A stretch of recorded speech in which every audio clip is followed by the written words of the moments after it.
नमस्कार, मैं हूं विनीत झा और आप देख रहे हैं न्यूज़ 18 का डिजिटल प्लेटफॉर्म। प्रधानमंत्री नरेंद्र मोदी ने लाल किले के प्राचीर से दीपावली गिफ्ट की घोषणा की, जिसके तहत जीएसटी की दरों में कमी की जानी थी। प्रधानमंत्री की इस घोषणा के बाद जीएसटी काउंसिल की बैठक हुई और जीएसटी 2.0 तैयार हो गया। 22 सितंबर से इसे लागू भी कर दिया जाएगा। जीएसटी 2.0 के तहत 12% और 28% दरों को खत्म कर दिया गया और अब सिर्फ 5% और 18% की दर लागू होंगी। इसके साथ ही साथ लग्जरी सामानों पर 40% जीएसटी लगेगा। जीएसटी की दरें टूथपेस्ट, शैम्पू, नमकीन, बिस्कुट से लेकर के कार, बाइक आदि सब पर लागू होगा। पॉपकॉर्न का विवाद भी खत्म हो जाएगा। इस बदलाव से ब्रेड, पराठा, दूध से लेकर के एसी, कार सब पर जीएसटी का प्रभाव पड़ेगा।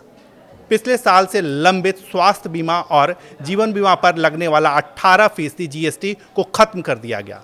कैंसर की दवाओं पर भी जीएसटी शून्य कर दिया गया। बाकी की दवाओं पर 5% जीएसटी लागू किया जाएगा। हेल्थ क्लब, सैलून, नाई, फिटनेस और योग सेवाओं पर इनपुट टैक्स क्रेडिट के बिना 5% जीएसटी लागू किया जाएगा, जो कि पहले 18% था।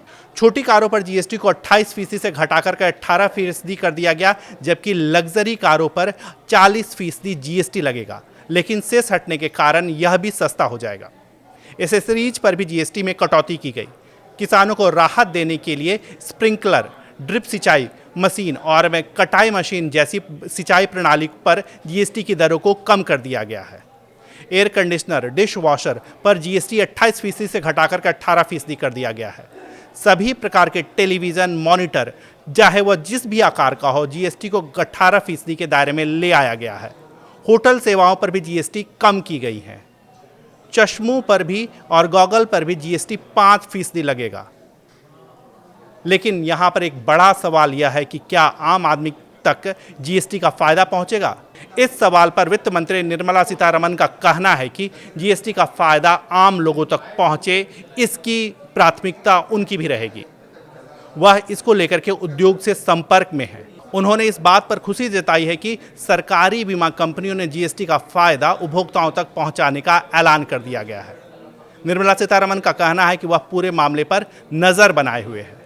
अभी फिलहाल हम सभी को 22 सितंबर का इंतजार करना पड़ेगा। नमस्कार।